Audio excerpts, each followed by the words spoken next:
Bab 6. Tuhan para filosof.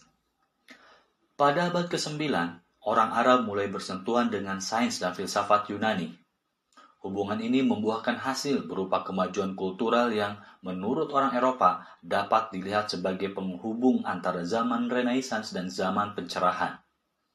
Sebuah tim penerjemah, kebanyakan beranggotakan orang Kristen Nestorian, menerjemahkan naskah-naskah Yunani ke dalam bahasa Arab dan berhasil melaksanakan pekerjaan yang brilian. Kaum Muslim Arab kini bisa mempelajari astronomi, kimia, kedokteran, dan matematika dengan sangat gemilang, sehingga selama abad ke-9 dan ke-10, dalam era pemerintahan dinasti Abbasiyah, mereka menghasilkan berbagai penemuan ilmiah yang mengungguli periode sejarah manapun sebelumnya. Sejenis kelompok Muslim baru pun lahir, yang mengabdikan diri kepada gagasan yang disebut falsafah atau filsafat. Kata ini biasanya diterjemahkan sebagai filsafat, tetapi memiliki makna yang lebih luas dan kaya, seperti filosofis Prancis abad ke-8, para filsuf. Ingin hidup secara rasional sesuai dengan hukum-hukum yang mereka yakini mengatur kosmos, yang bisa dicermati pada setiap tingkatan realitas. Pada awalnya, mereka memusatkan perhatian kepada ilmu-ilmu alam. Namun kemudian, secara tak terelakkan, mereka beralih kepada metafisika Yunani dan berupaya menerapkan prinsip-prinsipnya ke dalam Islam. Mereka yakin bahwa Tuhan para filosof Yunani identik dengan Allah. Orang Kristen Yunani juga telah merasakan afinitas dengan Helenisme, tetapi menetapkan bahwa Tuhan orang Yunani harus dimodifikasi oleh Tuhan Alkitab yang lebih paradoksikal. Akhirnya, seperti akan kita lihat, mereka memalingkan diri dari tradisi filsafat mereka sendiri, karena meyakini bahwa akal dan logika tidak banyak berkontribusi bagi kajian tentang Tuhan. Namun, para filsuf tiba pada kesimpulan yang berlawanan. Mereka percaya bahwa rasionalisme mempersembahkan bentuk agama yang paling maju dan telah mengembangkan pandangan yang lebih tinggi tentang Tuhan daripada yang diwahyukan di dalam kitab suci. Kata filsuf dan falsafah dipertahankan penulisnya untuk membedakan filsafat Islam dengan filsafat lainnya. Untuk lebih jelasnya, lihat glosarium tentang definisi filsuf dan falsafah. Pada masa sekarang, orang secara umum memandang sains dan filsafat sebagai dua hal yang bertentangan dengan agama. Akan tetapi, para filsuf biasanya adalah orang-orang saleh dan memandang diri mereka sebagai putra-putra setia Nabi. Sebagai muslim yang baik, mereka sadar politik, tidak menyenangi gaya hidup mewah kaum penguasa, dan ingin memperbarui masyarakat sesuai dengan akal sehat. Mereka mengupayakan sesuatu yang penting, karena studi ilmiah dan filosofis mereka didominasi oleh pemikiran Yunani. Mereka perlu menemukan keterkaitan antara iman mereka dan pandangan yang lebih rasionalistik dan objektif ini.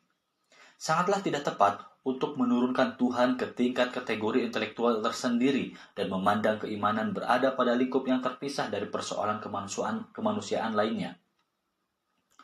Para filsuf tidak bermaksud menghapuskan agama, tetapi ingin menyucikannya dari apa yang mereka pandang sebagai unsur-unsur primitif dan parokial. Mereka tidak punya keraguan tentang keberadaan Tuhan, tetapi merasa bahwa hal ini perlu dibuktikan secara logis untuk memperlihatkan bahwa Allah selaras dengan nilai rasionalistik yang mereka pegang. Akan tetapi, di sini terdapat beberapa persoalan. Kita telah melihat bahwa Tuhan menurut para filosof Yunani sangat berbeda dari Tuhan menurut Wahyu. Tuhan Aristoteles atau Plotinus tak berwaktu dan tak bergeming. Dia tidak menaruh perhatian terhadap kejadian-kejadian duniawi, tidak mewahyukan dirinya di dalam sejarah, tidak pernah menciptakan alam, dan tidak akan mengadili di hari kiamat. Bahkan sejarah, teofani utama menurut keyakinan monoteistik, telah disisihkan oleh Aristoteles sebagai bidang kajian yang lebih rendah dibandingkan dengan filsafat. Tak ada awal, tengah, atau akhir, karena kosmos memancar secara abadi dari Tuhan. Para filsuf ingin melampaui sejarah yang sekedar ilusi untuk menyingkap dunia ilahiyah yang ideal dan tak berubah. Meski ada penekanan pada rasionalitas, falsafah menuntut keimanan tersendiri.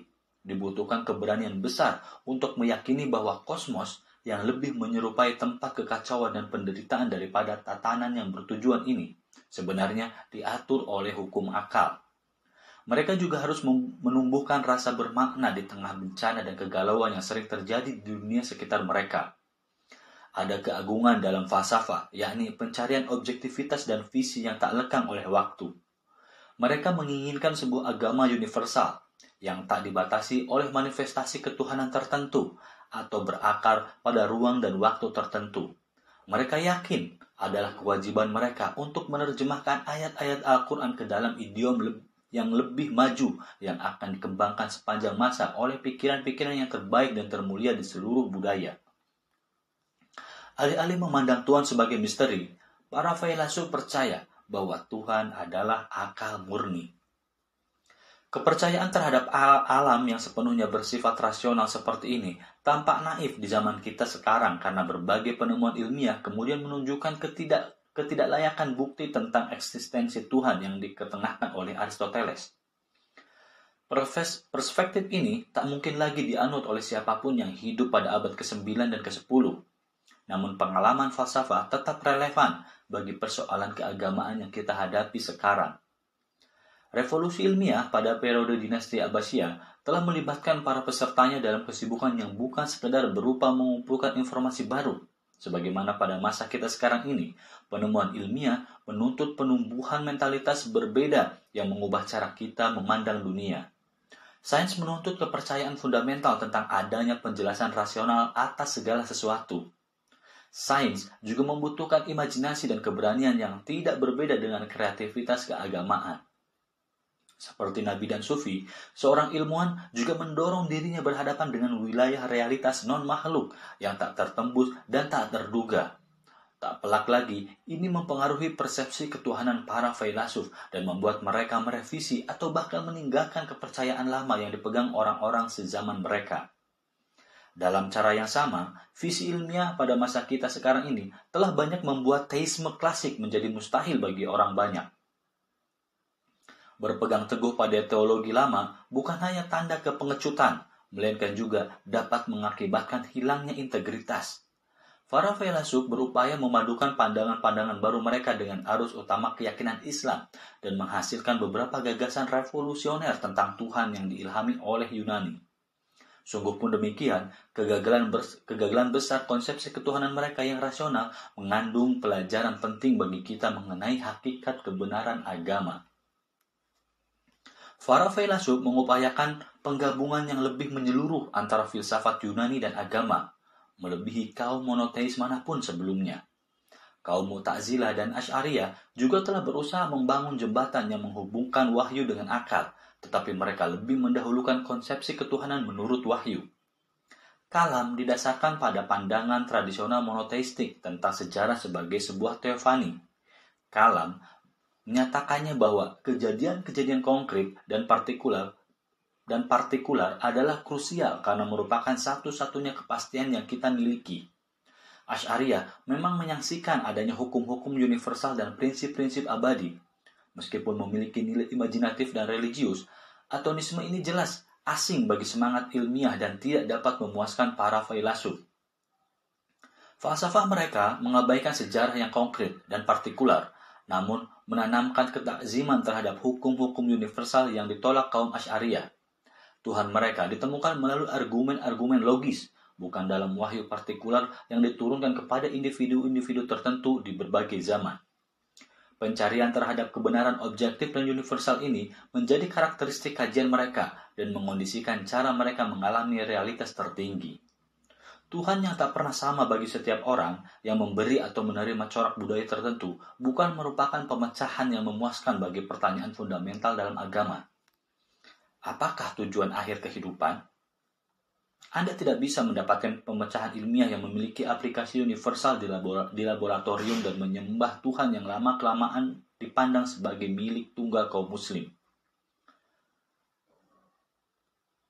Sungguh pun demikian, kajian atas Al-Quran telah menyingkap bahwa Muhammad sendiri telah memiliki visi universal dan pernah mengajarkan bahwa semua agama yang benar sesungguhnya berasal dari Tuhan. Para filsuf tidak merasa ada keharusan untuk menyingkirkan Al-Quran. Mereka justru berupaya memperlihatkan hubungan antara agama dan filsafat. Keduanya merupakan jalan yang sah untuk menuju Tuhan, sesuai dengan kebutuhan setiap individu. Mereka tidak menjumpai adanya pertentangan fundamental antara wahyu dan sains, rasionalisme dan iman. Mereka mengembangkan apa yang disebut sebagai filsafat profetik. Mereka ingin menemukan inti kebenaran yang bersemayam di hati semua agama historis yang beraneka ragam, yang sejak fajar sejarah telah berupaya untuk mendefinisikan realitas Tuhan yang sama. Falsafah diilhami oleh perjumpaan dengan sains dan metafisika Yunani, namun tidak sepenuhnya bergantung kepada Helenisme. Di wilayah-wilayah koloni Timur Tengah mereka, orang Yunani cenderung mengikuti kurikulum standar sehingga walaupun terdapat perbedaan penekanan dalam filsafat Helenistik, setiap siswa dianjurkan membaca seperangkat naskah dalam urutan yang sudah ditentukan. Hal ini menghasilkan sejenis kesatuan dan koherensi. Akan tetapi, para filsuf tidak mentaati kurikulum ini, tetapi membaca naskah apa saja yang tersedia bagi mereka. Ini tak pelak lagi membukakan perspektif baru. Di samping pandangan keislaman dan kearaban mereka yang khas, pemikiran mereka juga diwarnai oleh pengaruh Persia, Hindu, dan Gnostik. Ya'qub ibn Ishaq al-Kindi, Muslim pertama yang menerapkan metode rasional terhadap Al-Quran, kerap dikaitkan dengan kaum Mu'tazilah dan berbeda pendapat dengan Aristoteles dalam beberapa isu pokok. Dia mendapat pendidikan di Basrah, tetapi menetap di Baghdad dengan santunan dari Khalifah Al-Ma'mun. Karya dan pengaruhnya sangat banyak, mencakup matematika, ilmu alam, dan filsafat. Namun, perhatiannya yang utama adalah agama. Dengan latar belakangnya sebagai penganut Mu'tazilah, dia hanya memandang filsafat sebagai alat bantu dalam memahami wahyu. Pengetahuan yang diwahyukan kepada para nabi selalu lebih unggul daripada pandangan-pandangan kemanusiaan para filosof. Kebanyakan para filosof pada zaman berikutnya tidak menyetujui perspektif ini. Akan tetapi, Al-Kindi juga amat bersemangat untuk menemukan kebenaran ini dalam tradisi-tradisi agama lain. Kebenaran itu tunggal, dan adalah tugas para filosof untuk mencarinya dalam bungkus budaya atau bahasa apapun yang telah diambilnya selama berabad-abad. Kita tak usah malu meyakini kebenaran dan mengambilnya dari sumber manapun ia datang kepada kita. Bahkan walaupun seandainya ia dihadirkan kepada kita oleh generasi terdahulu dan orang-orang asing. Bagi siapa saja yang mencari kebenaran, tak ada nilai yang lebih tinggi kecuali kebenaran itu sendiri. Kebenaran tidak pernah merendahkan atau menghinakan orang yang mencapainya, namun justru mengagungkan dan menghormatinya. Di sini Al-Kindi bersesuaian dengan Al-Quran. Akan tetapi, Al-Kindi melangkah lebih jauh karena dia tak membatasi diri pada nabi-nabi saja, tetapi juga berpaling kepada para filosof Yunani. Dia menggunakan argumen-argumen Aristoteles untuk membuktikan eksistensi penggerak pertama. Dalam dunia yang rasional, Al-Kindi berargumen, segala sesuatu pasti mempunyai sebab. Oleh karena itu, mestilah ada suatu penggerak yang tak digerakkan untuk memulai menggelindingkan bola. Prinsip pertama ini adalah wujud itu sendiri, tidak berubah, sempurna, tak dapat dihancurkan. Namun setelah tiba pada kesimpulan ini, Al-Kindi berpisah dari Aristoteles dengan mengetengahkan doktrin Al-Quran tentang penciptaan dari ketiadaan. Aksi dapat didefinisikan sebagai mengadakan sesuatu dari ketiadaan. Aksi ini, menurut Al-Kindi, bersifat prerogatif bagi Tuhan. Dia adalah satu-satunya wujud yang benar-benar dapat melakukan aksi dalam pengertian yang seperti ini. Dan dia pula lah sebab nyata bagi seluruh aktivitas yang kita saksikan di dunia sekeliling kita. Falsafah menolak konsep penciptaan dari ketiadaan sehingga Al-Kindi tidak bisa disebut sebagai seorang filsuf. Akan tetapi, Al-Kindi adalah pelopor dalam upaya Islam untuk menyelaraskan kebenaran agama dengan metafisika sistematik. Murid-muridnya lebih radikal lagi. Abu Bakar Muhammad Zakaria Al-Razi, yang sering disebut sebagai seorang non-konformis terbesar dalam sejarah Islam, menolak metafisika Aristoteles dan, seperti kaum Gnostik, memandang penciptaan sebagai karya demiurge atau pencipta dunia material dalam keyakinan Gnostik. Karya demiurge, materi tidak dapat berasal dari Tuhan yang sepenuhnya bersifat spiritual. Dia juga menolak solusi Aristoteles tentang penggerak pertama, serta doktrin-doktrin Al-Quran tentang wahyu dan kenabian. Menurutnya, hanya akal dan filsafat yang bisa menyelamatkan kita. Oleh karena itu, Al-Razi bukanlah seorang monoteis yang sebenarnya. Dia mungkin seorang pemikir bebas pertama yang memandang konsep ketuhanan tidak bersesuaian dengan pandangan ilmiah. Al-Razi adalah seorang ahli kedokteran brilian yang dermawan yang pernah bekerja sebagai kepala rumah sakit di kota asalnya Rai di Iran selama beberapa tahun. Kebanyakan filsuf tidak membawa rasionalisme mereka sampai se ekstrim itu.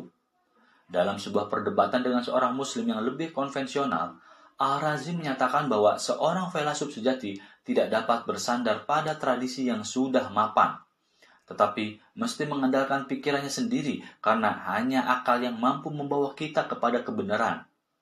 Bersandar kepada doktrin-doktrin wahyu tidak ada manfaatnya karena agama-agama itu berbeda. Bagaimana seorang dapat memastikan mana di antara yang benar? Akan tetapi, penentangnya yang agak membingungkan juga bernama Al-Razi mengetengahkan sebuah poin penting. Bagaimana dengan orang-orang awam? Tanyanya.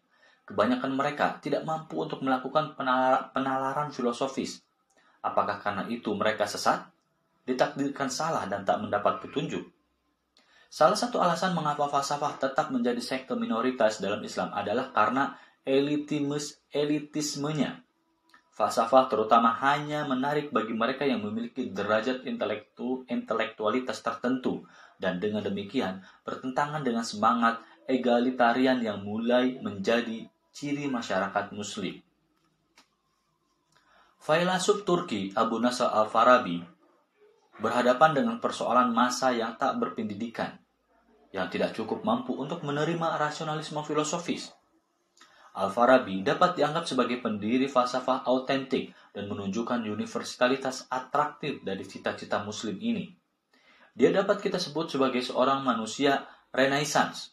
Dia bukan hanya seorang ahli kedokteran, melainkan juga seorang musisi dan mistikus. Dalam karyanya Ara Al-Madinah Al-Fadilah, dia juga memperlihatkan kepedulian sosial dan politik yang merupakan hal penting dalam spiritualitas muslim. Dalam Republik, Plato pernah mengemukakan bahwa suatu masyarakat yang baik mesti dipimpin oleh seorang filosof yang memerintah sesuai dengan prinsip-prinsip rasional dan mampu menjelaskan prinsip-prinsip itu kepada orang awam. Al-Farabi berpendapat bahwa Nabi Muhammad SAW adalah seorang pemimpin yang persis seperti dimaksud Plato. Beliau telah mengungkapkan kebenaran universal dalam bentuk imajinatif yang dapat dipahami orang awam, sehingga Islam secara ideal cocok dengan masyarakat yang dicita-citakan Plato. Syiah mungkin merupakan bentuk Islam yang paling cocok untuk menjalankan proyek ini, karena kultus mereka tentang imam sebagai pemimpin yang arif. Meskipun mengamalkan ajaran sufi, Al-Farabi memandang wahyu sebagai proses yang sepenuhnya alamiah. Tuhan para filosof Yunani yang jauh dari persoalan-persoalan manusia tidak mungkin berbicara kepada manusia dan campur tangan di dalam urusan-urusan keduniaan, seperti yang disiratkan oleh doktrin tradisional tentang wahyu. Namun, ini tidak berarti bahwa Tuhan jauh dari pokok kajian Al-Farabi. Tuhan merupakan sesuatu yang sentral dalam filsafatnya, dan risalahnya dimulai dengan pembahasan tentang Tuhan. Tuhan dalam pandangan Al-Farabi sesuai dengan konsepsi Aristoteles dan Plotinus. Dialah yang pertama dari semua wujud. Seorang Kristen Yunani yang terbiasa dengan filsafat mistis Denis Areopagite akan berkeberatan terhadap teori yang dengan begitu saja menganggap Tuhan sebagai sekedar suatu wujud lain, meskipun dengan hakikat yang lebih tinggi. Akan tetapi, Al-Farabi tetap dekat dengan Aristoteles. Dia tidak percaya bahwa Tuhan dengan tiba-tiba saja memutuskan untuk menciptakan alam. Sebab hal seperti itu dapat menimbulkan pemahaman bahwa Tuhan yang abadi dan statis ternyata telah mengalami perubahan. Seperti halnya orang-orang Yunani, Al-Farabi memandang mata rantai wujud secara abadi memancar dari yang esa dalam 10 emanasi atau intelek berturut-turut, yang masing-masingnya berbentuk satu bidang Ptolemis, langit terluar, lapisan bintang-bintang tetap, garis lintasan Saturnus, Jupiter, Mars, Matahari, Venus, Merkurius, dan bulan. Tatkala tiba pada dunia sublunar kita sendiri, kita menjadi sadar akan hierarki wujud yang berevolusi dalam arah berlawanan. Dimulai dari benda-benda mati, meningkat kepada tumbuh-tumbuhan dan hewan, lalu berpuncak pada manusia yang jiwa dan akalnya berasal dari akal ilahi.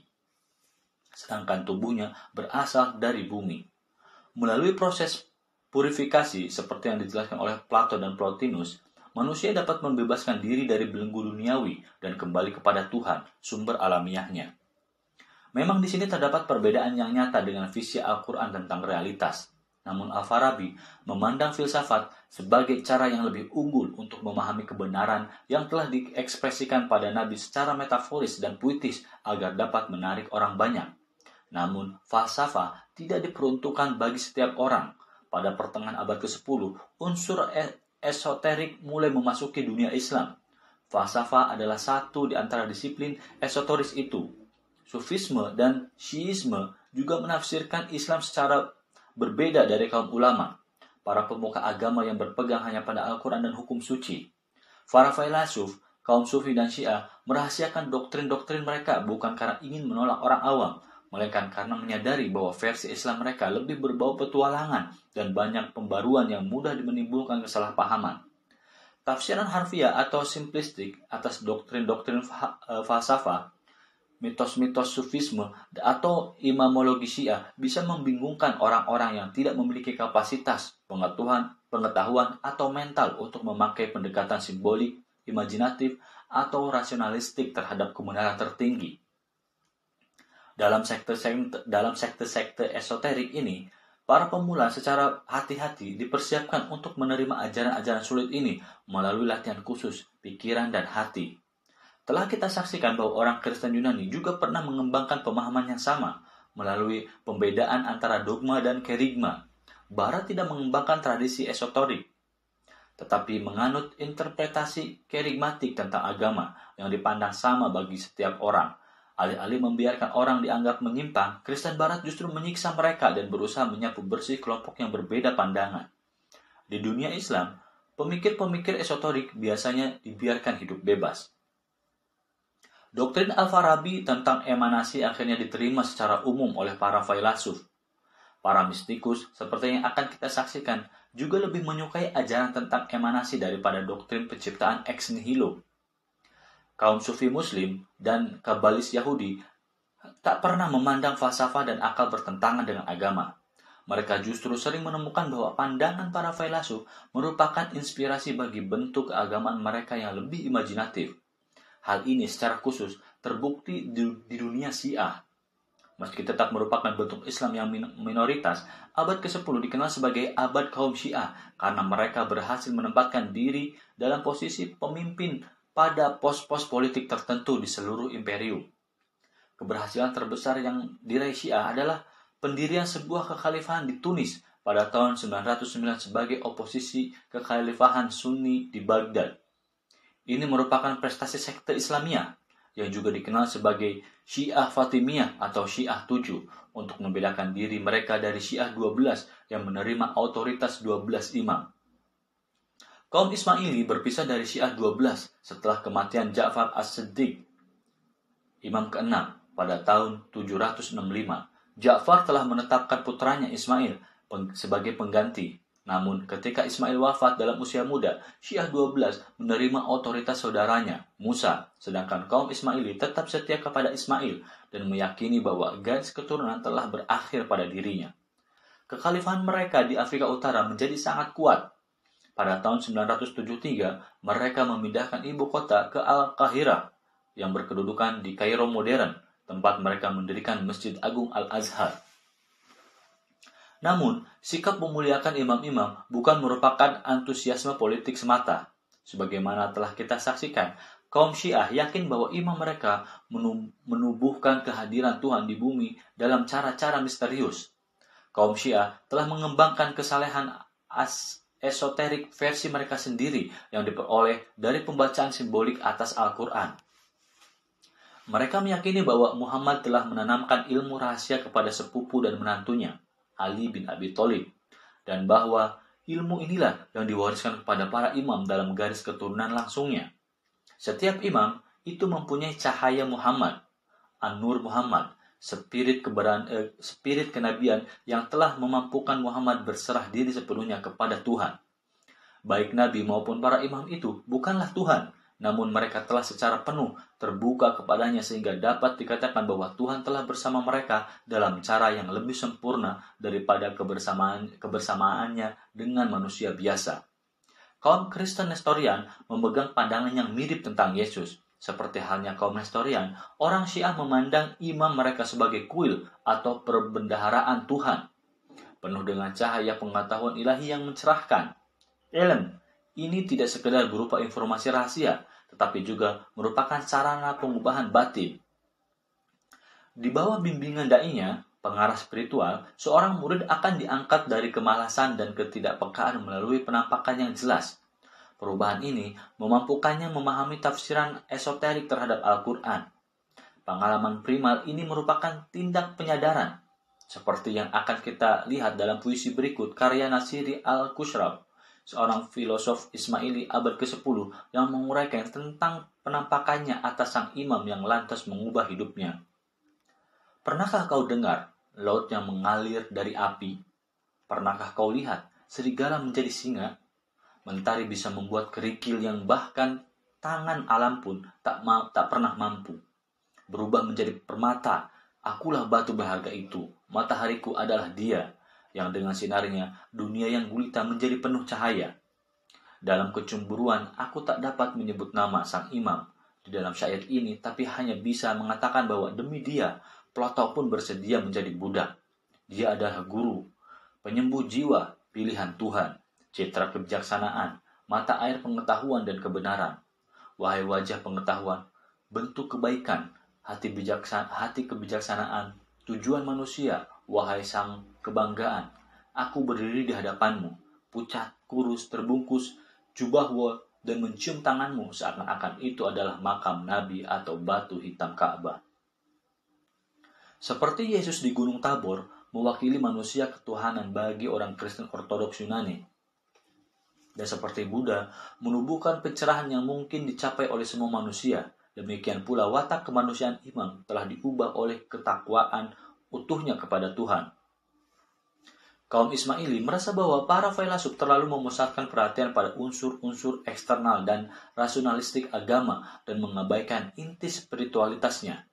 Meski menentang pemikiran bebas Al-Razi, mereka juga mengembangkan filsafat dan sains sendiri, yang tak dipandang sebagai tujuan akhir, tetapi sebagai latihan spiritual untuk memampukan mereka memahami makna batin Al-Quran.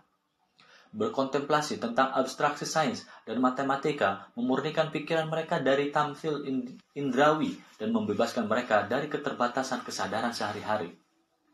Alih-alih menggunakan sains untuk memperoleh pemahaman akurat dan harfiah tentang realitas eksternal, kaum Ismaili memanfaatkannya untuk mengembangkan imajinasi mereka.